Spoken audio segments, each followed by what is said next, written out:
A Páscoa não acabou, pelo menos não para os cristãos. Pelo menos 50 dias. Ela segue ditando o ritmo de nosso culto, da nossa reflexão. O domingo da ressurreição se alarga num dia maior que 24 horas. Um dia que segue aberto, um dia que nunca mais vai se fechar. O domingo de Páscoa está vivo e acontecendo. E a cada ano, nos primeiros domingos depois da festa da Páscoa, a igreja estuda os textos bíblicos que relatam as aparições de Jesus depois da sua ressurreição, justamente para dar força à mensagem da Páscoa. Hoje temos um desses textos. Lucas 24, 36 a 49. Jesus ressuscitado vai ao encontro dos seus discípulos. Ele faz algumas coisas nesse encontro que são muito interessantes. Foi importante para os discípulos e cremos que é importante para a gente também. Jesus responde às dúvidas que eles têm, argumentando com eles. Jesus cura a dor que tinha no coração deles, comendo com eles.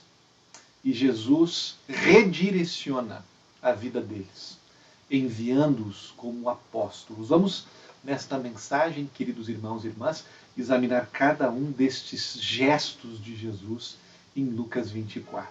Primeiro deles, Jesus responde suas dúvidas argumentando com eles. É assim que começa o nosso texto. Jesus amorosamente, persistentemente, debatendo com eles. Debatendo sobre as dúvidas que ainda tinham. Ele pergunta: por que vocês estão assustados? E por que surgem dúvidas no coração de vocês? Vejam minhas mãos e meus pés, sou eu mesmo, toquem em mim, vejam que é verdade.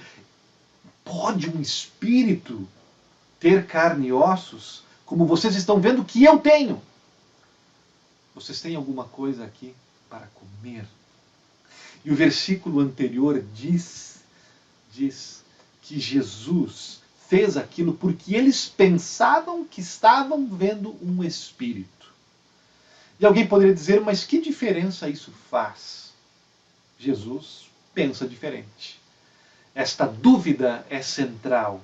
Esta dúvida merece ser esclarecida. Eu estou vendo o quão confusos vocês estão. Precisamos conversar sobre isso. Me deixe mostrar para vocês. Eu realmente ressuscitei dos mortos. Eu não estou aqui como um espírito desencarnado. Eu estou aqui de verdade, corporalmente. Vocês não estão tendo uma experiência mística. A ressurreição é concreta. Eu literalmente revivi dentre os mortos. Me deem um pedaço de peixe para vocês verem. Já falamos disso na igreja, eu sei que eu estarei um pouco me repetindo, mas é um dado que aparece nesse texto e nós cremos que ele é primordial. Ele foi primordial para os primeiros cristãos, ele é primordial para a gente. Crer em Cristo começa aqui. O cristianismo começa aqui. O resto vem depois. Cristo faz questão de lidar com as dúvidas da nossa mente, com nossas dúvidas racionais, nos provando que tudo começa com a sua ressurreição corporal. Como se nos dissesse, eu não poderei fazer nada na vida de vocês sem a ressurreição. Os queridos, talvez vocês estão me ouvindo, estão pensando, mas eu não tenho dúvidas nenhuma quanto à ressurreição. Ainda assim, vale a pena refletirmos sobre esse ponto. Seja para fortalecer a nossa fé, seja para conversarmos, como Jesus fez, com as pessoas que duvidam, que possuem dificuldades de crer na ressurreição e depositar sua esperança nesse fato. Há muitos assim. Aceitam a mensagem de Jesus, a existência de Jesus, até mesmo a morte de Jesus, mas não acreditam na sua ressurreição. Dizem que os relatos da ressurreição foram forjados por pessoas que queriam que nós acreditássemos na sua ressurreição. E aí o tempo que nós estamos vivendo não pode ser mais oportuno, mais urgente para falarmos desse tipo de dúvidas, para revisitarmos a nós próprios esse assunto com mais fome, com mais interesse do que nunca. Antes da pandemia, antes do diagnóstico do câncer, antes da morte prematura do nosso bebê, antes de perder alguém amado, a ressurreição até podia ficar na categoria do abstrato, do teórico, mas agora não pode mais. Jesus quer lidar com estas nossas dúvidas, quer embasar a nossa fé. Ele sabe que a ressurreição é, em última instância, um artigo de fé que pertence ao campo da fé.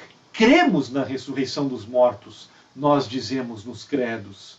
Mas Jesus quer argumentar para que tenhamos uma fé que raciocina e que está muito bem alicerçada. Um dos melhores livros que trata desse debate é o livro de N.T. Wright, um historiador e teólogo britânico. O autor constrói um argumento histórico em favor da ressurreição bastante convincente. Ele defende vários argumentos no seu livro. Eu não poderia resumi-los todo aqui, mas alguns desses argumentos têm muito a ver com essa história de hoje, com a forma como Jesus responde às dúvidas dos seus discípulos. Por exemplo, Wright vai dizer que um expert em literatura ficcional, em lendas e tal, nunca teria escrito o acontecido desta forma. Ele lembra que a única referência sobre ressurreição que se tinha em todo o Antigo Testamento era Daniel 12, 2 e 3, que fala da ressurreição, mas a ressurreição no fim dos tempos, quando todos serão ressuscitados e o mundo será renovado. Daniel fala de corpos brilhantes, radiantes, parecidos com estrelas. Ou seja, na tese do autor, se você fosse inventar no primeiro século uma história sobre Jesus ressuscitado, você não o descreveria como descreveram Lucas, Mateus, Marcos e João. Você descreveria mais parecido com Daniel, como um ser iluminado, radiante, todos encantados, embasbacados diante dele. Ao invés disso, o que é que nós temos neste texto e nos textos das aparições de Jesus?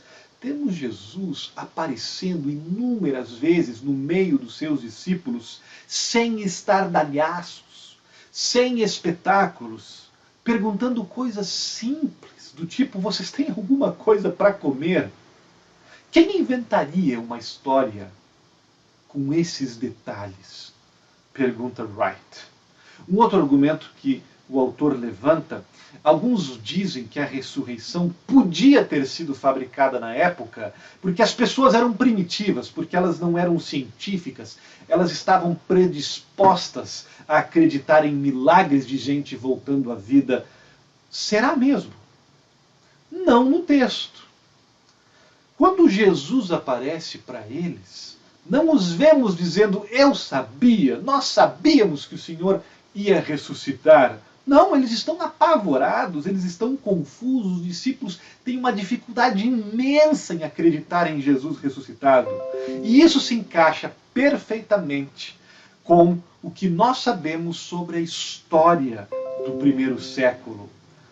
Houve várias figuras messiânicas em movimentos parecidos com o de Jesus no mundo judaico na mesma época. E em muitas situações, os líderes desses movimentos morreram mortes violentas nas mãos das autoridades. Em nenhum dos casos nós vemos a mais curta menção de que os seguidores desses líderes ficaram decepcionados que os seus líderes não ressuscitaram, porque sabiam que era impossível. Na crença judaica, um indivíduo só pode ressuscitar, lembram Daniel, lá no final da história. Ressurreição só no juízo final. E olhe lá, porque alguns ainda duvidavam disso. Reivindicar que o líder tinha ressuscitado não era uma opção na época. A menos que, de fato, esse líder tenha ressuscitado, como fez Jesus. Veja que não é só impossível hoje em dia para a gente pensar na possibilidade da ressurreição. Naquela época também era. Romanos e gregos também pensavam assim. Lucas está nos dizendo, junto com os primeiros cristãos, é difícil para vocês acreditarem no século XXI? Para nós também era. Igualmente difícil, foi igualmente chocante como seria para vocês. Não havia nada em nossa filosofia, nada em nossa religião que previa isso. Se nós estamos contando para vocês, é porque de fato aconteceu. Nunca teríamos a capacidade intelectual, emocional, teológica de inventar algo assim.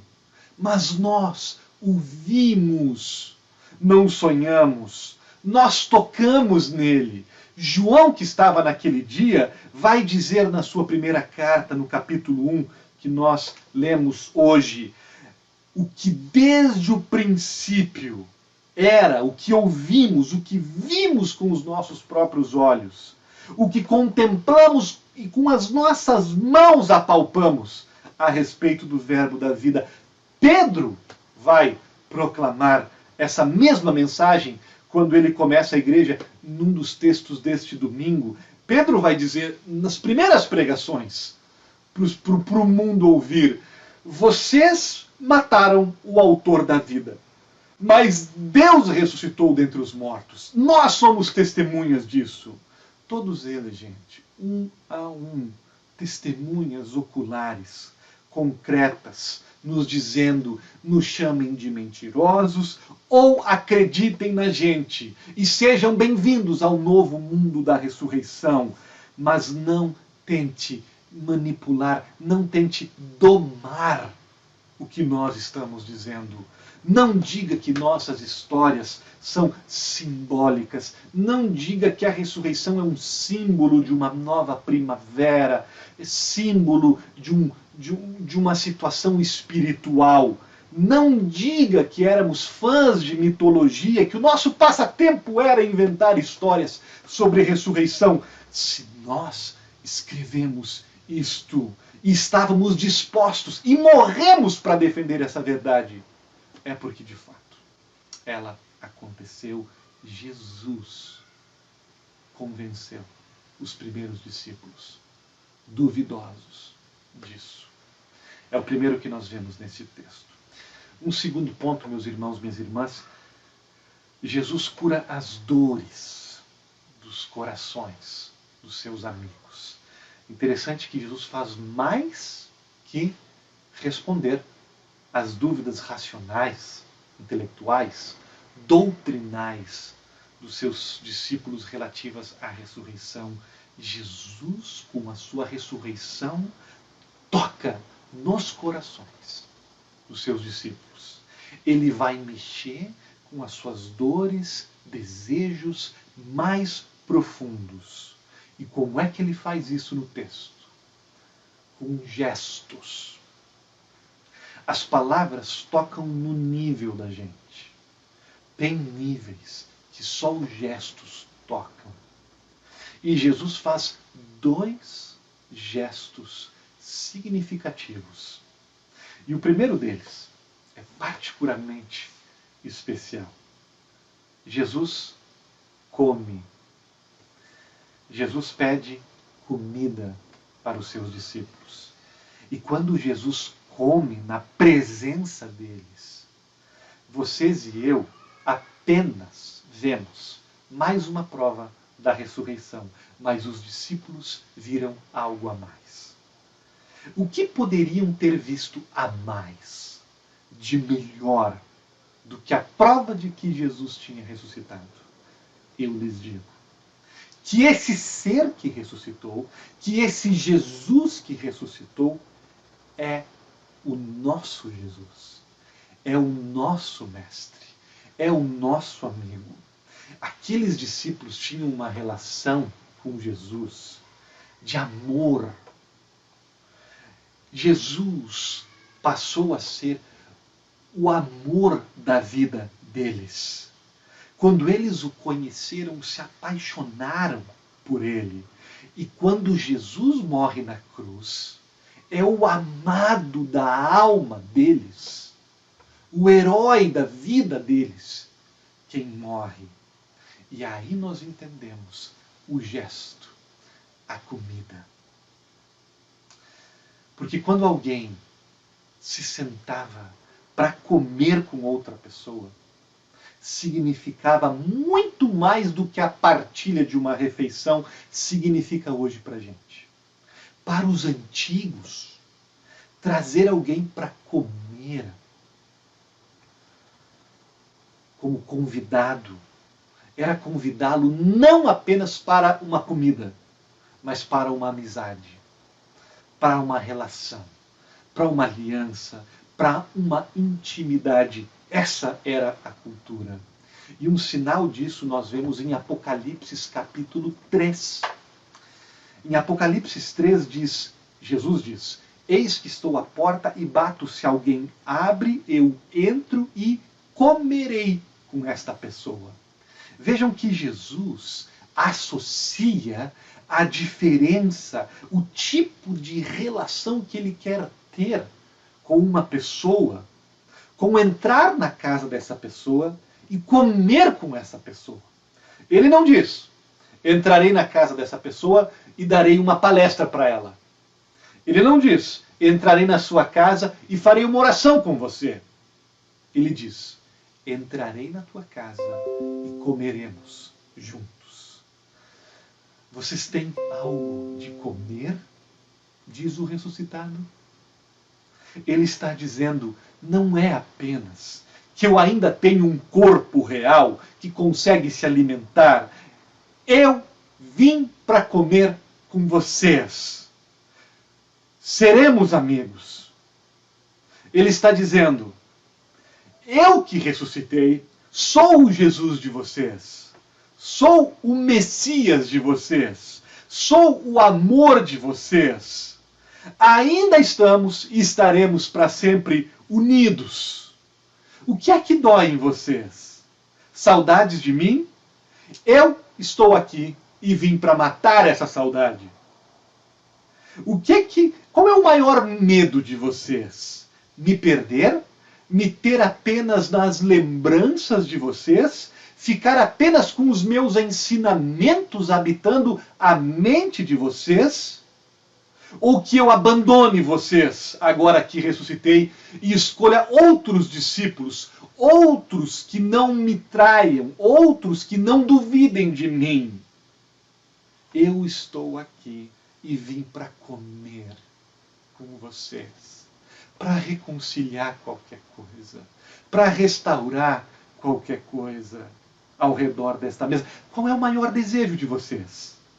Me ter de volta? Aqui estou. Vocês podem me ter realmente, porque eu ressuscitei e eu estou aqui para comer com vocês. Vocês podem me ter realmente com vocês. E os discípulos, meus irmãos, minhas irmãs, foram curados por este gesto. Jesus comendo com eles, partilhando com eles naqueles dias pós-ressurreição, toca nesse lugar mais fundo da alma, da dor deles, dos medos dele, e cura isso. E como é que a gente sabe disso? A gente sabe através de 2 sinais. O primeiro tem a ver com uma ausência, e o segundo tem a ver com uma presença. O que é que está ausente daquelas primeiras comunidades cristãs? O que está ausente no cristianismo primitivo e que nos mostra que Jesus curou os medos e as dores dos seus primeiros discípulos? A veneração do túmulo.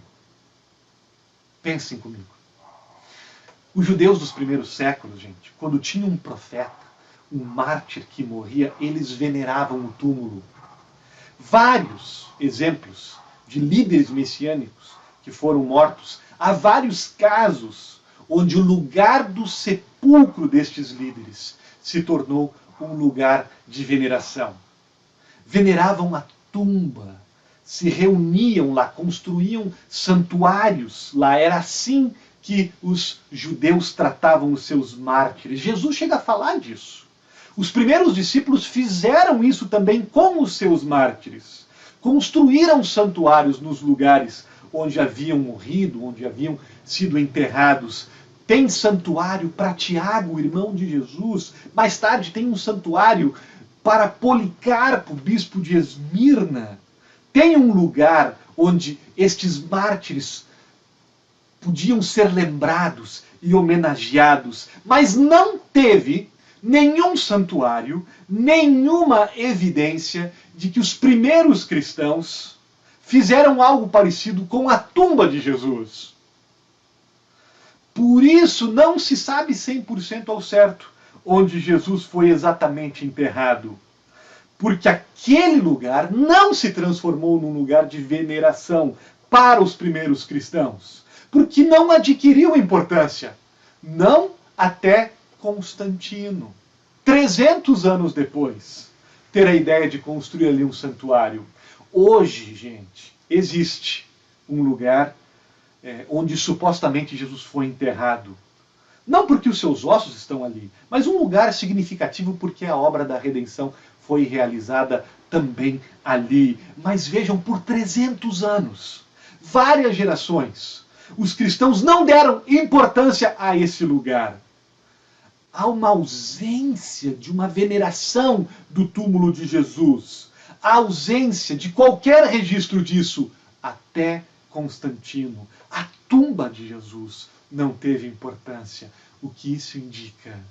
Essa ausência indica que Jesus ressuscitou. Gente, se alguém que você ama morre, o quarto dessa pessoa importa. Se torna meio que sagrado para você. Seus pertences, seus livros, seus sapatos, sua camisa importa. Porque a gente não tem mais esta pessoa, nós pelo menos queremos ter o quarto, as camisas. Só que se essa pessoa está viva, vivendo com você, seus sapatos, suas camisas não importam mais. Se você tem a pessoa com você, suas coisas não importam mais. Por que a tumba de Jesus não importou por 300 anos? Por que a sua mortalha não importou? Por que não foi feito um santuário? Por que não foi feito veneração? Porque os primeiros cristãos tinham realmente o ressuscitado com eles. Porque nós o temos hoje. O amor das nossas vidas. Aquele por quem nossa alma está desesperada. Essa pessoa diz, eu ressuscitei. Vocês podem me ter realmente. Podemos comer juntos. A ausência da veneração pelo túmulo de Jesus é um sinal da sua ressurreição e é um sinal de que a ressurreição curou e cura essa dor da perda dos primeiros discípulos. Seus seguidores sabiam que o tinham. E um segundo sinal, meus queridos irmãos, não é uma ausência, mas uma presença que nós vemos nos primeiros anos do cristianismo, que nós vemos no cristianismo. Qual é o sinal da presença? A comida. Que comida? Pegue e coma. Isto é o meu corpo. Pegue e beba, isto é o meu sangue. Façam isso em memória de mim. A ceia do Senhor. Toda a devoção, toda a paixão que os primeiros discípulos não colocaram numa peregrinação para o local onde supostamente ficava o corpo morto de Jesus, foi colocada, foi redirecionada para o local onde o próprio Jesus disse que ficava seu corpo vivo, no pão e no vinho da refeição da nova aliança. Não encontramos os primeiros discípulos, os primeiros cristãos, doídos, saudosos, se juntando em determinado cemitério de Jerusalém para lembrar e homenagear o seu amor morto, porque nós os encontramos jubilantes ao redor de mesas em cada canto do império, famintos e ansiosos por se encontrarem através da santa comida que ele deu, Jesus próprio vivo. Os encontramos mais que venerando, os encontramos recebendo forças para viver seus desafios na refeição viva e vivificante, onde o próprio Jesus prometeu que aí estaria lhes esperando. Leia a Bíblia, pesquise na história dos primeiros cristãos. Vocês verão a ausência da veneração do túmulo e vocês verão a presença dessa devoção, da presença real de Cristo, que se encontrava milagrosamente, poderosamente com seus seguidores em cada reunião, em cada mesa, em cada Santa Ceia. E a Santa Ceia tem alimentado os cristãos, não apenas no primeiro século, mas por toda a história, com a presença real do nosso Senhor e Salvador Jesus ressuscitado. Por isso, uma igreja como a nossa, que crê nisso, é extremamente doloroso para nós não estar hoje ao redor da mesa partilhando da ceia do Senhor. Eu não sei se você entende isso, eu não sei se você se dá conta disso.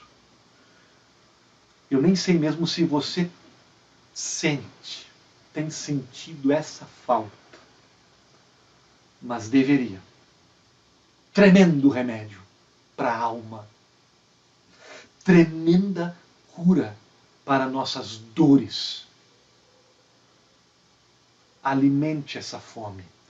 Crie expectativa. Espere pela Santa Ceia, pelo retorno à ceia, como a corça suspira pelas correntes das águas.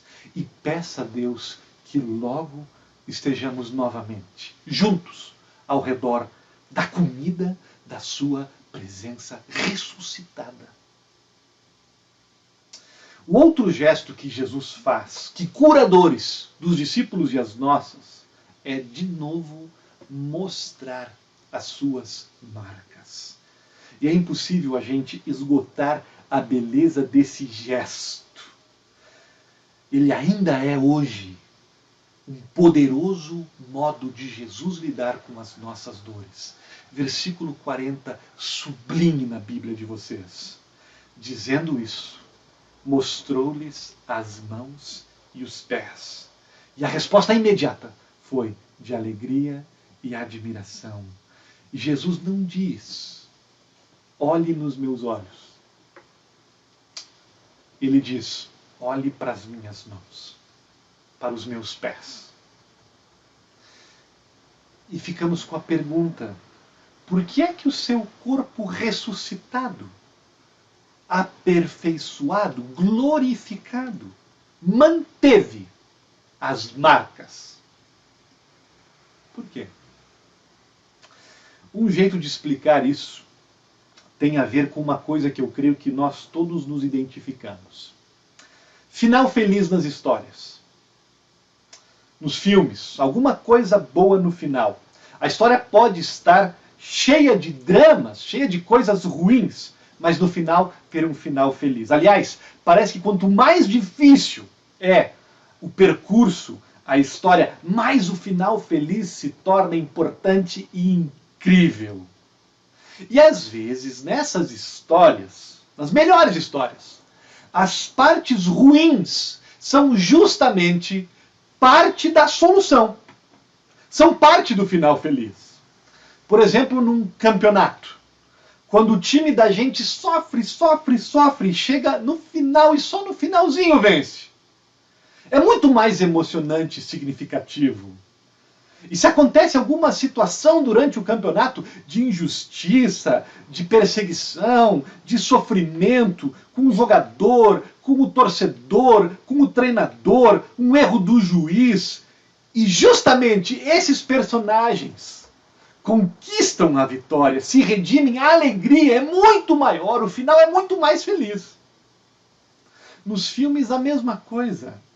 Quando o sofrimento dos personagens, nas histórias literárias, quando o sofrimento dos personagens acaba sendo chave para o final feliz, nós nos identificamos, nós aplaudimos. Uma coisa muito profunda dentro da gente diz: é isso! Que coisa bonita! Agora sim! Eu lembro, por exemplo, de um filme, nem é um filme que eu prefiro, assim, mas é um filme que trata isso, que é o filme Sinais. Lembram desse filme? Acho que foi faz uns 20 anos, eu acho, talvez um pouquinho mais.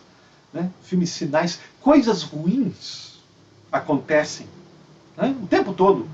A esposa do personagem principal morre de acidente. A carreira do irmão dele como atleta de beisebol está um fracasso. O filho tem asma, terrível asma, sempre perigo de morte. A filhinha tem transtornos emocionais. É um drama só aquela história, gente. E daí os alienígenas invadem o mundo. Mais coisas ruins. Terrível.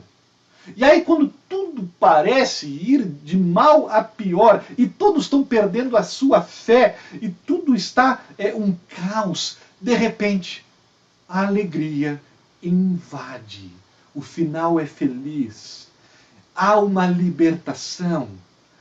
E cada uma daquelas coisas ruins da história, daqueles dramas pessoais dos personagens, cada uma daquelas dificuldades é parte da solução, é parte da libertação. A alegria do final ultrapassa tudo aquilo. A salvação no final vem, inclusive, é explicada por causa daquelas dificuldades da trama. As dificuldades ressignificam, são ressignificadas como tragédias. As coisas ruins fazem a alegria do final ser muito maior. Cremos que podemos fazer uma conexão com Jesus aqui. Porque ele faz questão de conservar as marcas e de mostrar o tempo todo: olha aqui as marcas do sofrimento. 3 dias atrás daquela história, os discípulos estavam com Jesus, pensando que Jesus seria o presidente do país, e eles seriam os ministros, que as vidas deles seriam para sempre transformadas, que Jesus estaria no topo, que nada poderia pará-los. E aí, as marcas. E aí, Jesus morre.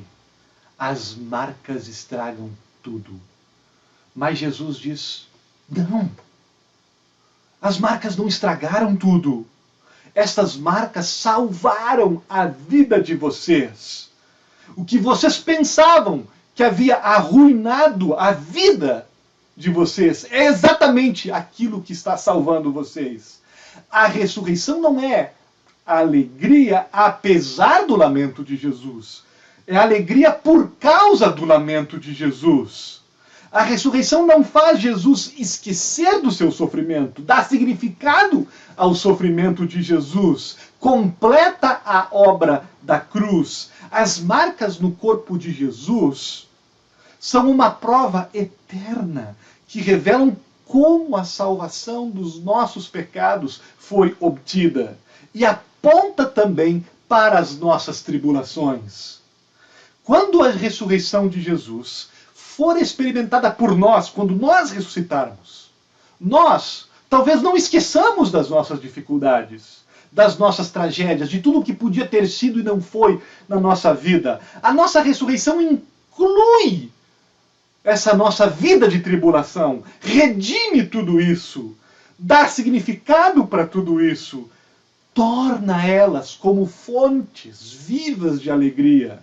Nossa alegria e a nossa glória como ressuscitado um dia é aperfeiçoada pela nossa vida de cruz e sofrimento. Olhe minhas mãos e meus pés. De novo, além de provas da ressurreição, cura, esperança para as dores dos seus seguidores. Olhe minhas mãos e meus pés. Final feliz por causa da cruz. Olhe minhas mãos e meus pés. Eu ressignificarei as tuas lágrimas, os teus lamentos. Eu aperfeiçoarei isso. A tua alegria final será embelezada. Por isso vou transformar tuas tristezas em fontes de alegria por toda a eternidade. Eu vou te mostrar como os sofrimentos temporários, as coisas que você precisou passar, que você pensava que eram sua ruína, na verdade, estavam contribuindo para o caminho da tua salvação, estavam cooperando, para usar linguagem de Romanos. Gente, concluindo o nosso estudo desse texto, Jesus reorienta a direção das vidas dos discípulos, enviando-os como apóstolos. Ele respondeu às dúvidas dos discípulos, argumentando. Ele curou as dores, comendo e mostrando as suas marcas. E agora ele reorienta. Ele dá direção para a vida, enviando-os como apóstolos da ressurreição. Versículo 48 do nosso texto. Vocês são testemunhas destas coisas. O que Jesus está dizendo? Eu quero que vocês vivam no mundo completamente orientados pelo que vocês estão vendo aqui na frente de vocês. Quero que vocês corram o mundo e espalhem a notícia do que vocês estão vendo e vivam a realidade e as implicações do que vocês estão vendo, a minha ressurreição. Uma vez que você sabe da ressurreição, sabe que Jesus estava morto, mas voltou à vida, sabe que aquilo ali é o princípio da ressurreição de todas as coisas, que Deus vai ressuscitar o mundo inteiro e a cada um de nós, que Ele vai limpar esse mundo e consertar esse mundo de todas as suas fraquezas, doenças e imperfeições. Agora Jesus diz, eu reoriento a tua vida. É assim que se vive como testemunha da ressurreição. Essa é a direção da vida de vocês. Qual é a direção exata? Você me pergunta. Eu cito duas. A primeira, a ressurreição me liberta, me orienta, me direciona de algo. Do mundo, desta vida, que não nos controla. A gente pensa, puxa, temos tanto a fazer, temos tanto que alcançar, a gente está meio que obcecado com as coisas que a gente pensa que precisa conquistar, e aí a pandemia, né, ou uma doença, né, nos deixa mais ansiosos porque a nossa carreira não está deslanchando, porque não estamos conseguindo nos casar, porque não estamos conseguindo tirar aquelas férias naquele lugar maravilhoso que nós compramos, o pacote. Uma doença, uma pandemia nos deixa ansiosos porque perdemos o controle de tudo o que nós queríamos fazer nessa vida. Mostra que não temos controle da nossa carreira, da nossa história, do jeito que nós queríamos e planejávamos. Mas aí vem a ressurreição. E se a ressurreição é real, e ela é real, gente, estamos apenas no começo. Então, a nossa irmãzinha que nasceu cega, um dia verá com novos olhinhos ressuscitados. Verá seus pais, verá seus avós, verá a Deus. Então, a nossa irmã numa cadeira de rodas, um dia, ressuscitada, vai correr de novo pela primeira vez. Vai poder se ajoelhar diante do seu Jesus. Você se dá conta da esperança que a ressurreição traz para uma pessoa condenada com um câncer terminal, para alguém que se despede do seu familiar para ser entubado, para o jovem que não se livra e não consegue se livrar das suas ansiedades ou dos seus vícios. A ressurreição garante que nós estamos a caminho de uma restauração completa e eterna, novos céus, nova terra. Vamos comer, vamos beber, vamos correr, vamos abraçar, vamos cantar, vamos dançar. Jesus ressuscitado pediu peixe assado. O futuro é palpável, o futuro é prazeroso. Eu não preciso estar frenético, querendo realizar tudo nesta vida. Eu tenho a realidade da ressurreição na minha frente. Se eu tiver que desistir de alguma coisa agora, me despedir de alguém agora, não é para sempre. Se uma tragédia acontecer na minha vida, eu não perco o futuro novo e perfeito que a ressurreição me dá. Pastor, eu estou perdendo os melhores anos da minha vida com essa pandemia. Pastor, eu estou perdendo os melhores anos da minha vida agora desempregado, eu estou solteiro, eu estou de quarentena. A Páscoa diz, não sejam ridículos. A Páscoa diz, porque vocês estão unidos com Cristo, vocês não vão perder nada, gente. No máximo algo temporariamente. Portanto, relaxem um pouco. Se sacrifiquem mais, doem seu dinheiro, doem sua vida para outras pessoas. Deixem as necessidades dos outros interromper as suas rotinas, os seus planejamentos, porque nós não vamos perder nada seguindo os passos daquele que ressuscitou e nos prometeu a ressurreição. A gente não precisa mais querer fazer tudo. Não precisa trabalhar 100 horas por semana. Não vamos perder nada. Não vamos perder, por causa da pandemia, alguma coisa. Nada do que nós estamos perdendo agora pode ser comparado com o que nós estamos por receber. O nosso futuro é físico. O melhor está por vir. C.S. Lewis, no seu livro O Peso da Glória, fala disso.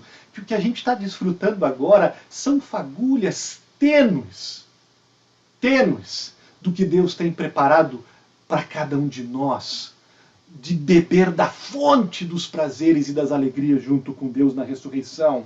É isso que está diante de nós. Gente, nossos pés tocarão no chão no reino dos céus. Marcharemos, dançaremos, banquetearemos. Nós não temos razão para ficar ansiosos, obcecados que nós estamos perdendo o melhor da vida, o bonde da vida. Fique em paz. A Páscoa nos diz que esse mundo não é tudo, é apenas o começo. Muitas coisas muito melhores do que você está planejando hoje estão por vir na ressurreição, no banquete com o Cordeiro ressuscitado. E por outro lado, a ressurreição nos orienta, nos liberta para algo. Ela nos liberta de uma vida presa a esse mundo, mas ela nos liberta para uma vida de propósito e ação e envolvimento neste mundo. Este mundo, diz a ressurreição, é digno que lutemos por ele. A Páscoa, por um lado, nos diz que esse mundo não é tudo o que existe, mas por outro, ela nos diz que esse mundo é extremamente importante. A ressurreição é justamente isso, o amor de Deus pela humanidade e pela criação. A salvação da ressurreição é também para este mundo, para a fome deste mundo, para as injustiças desse mundo, para as doenças desse mundo. E nós hoje já somos chamados a orientar nossa vida com esse amor e com esse propósito. Quando nós vemos esse mundo ardendo, esse mundo caído, quando nós vemos as famílias, as pessoas sofrendo, Deus vai curar tudo isso e nós hoje já somos chamados por Deus para agir em nome dessa cura, para já antecipar do nosso jeito, como a gente puder com os nossos dons e talentos e lutas, essa cura, antecipar essa cura final já hoje. Nós hoje já lutamos em favor dos novos céus e da nova terra. Nós hoje nos importamos com esse mundo. Veja como a Páscoa orienta a nossa vida. Nos coloca equilibrado, não totalmente preso a esse mundo, mas também não alheios a este mundo e seus aconteceres. A Páscoa muda tudo. A ressurreição de Jesus não foi difusa, não foi fantasmagórica. Ela aconteceu com buracos reais, num corpo real, de um humano real que ressuscitou e pediu peixe para comer. A Páscoa foi inaugurada para ser revivida por nós em nossas vidas. É um dia que continua a cada manhã de nossas vidas, a cada domingo. O nosso batismo nos garante isso. O nosso batismo nos ata à ressurreição de Cristo, diz Romanos 6. Nos ata à Páscoa, nos assegura que a vida que vivemos não será amordaçada pela morte e nos dá força e confiança para enfrentar qualquer dia, na firme esperança de que a morte, de que o sofrimento que nós estamos experimentando não será para sempre. Meus queridos irmãos e irmãs, orientação para a vida de vocês. Olhos no céu, na ressurreição, no futuro, mas uma vida concreta de amor para transformar as realidades de morte em realidades de vida em nome de Jesus. Que Deus nos abençoe. Amém.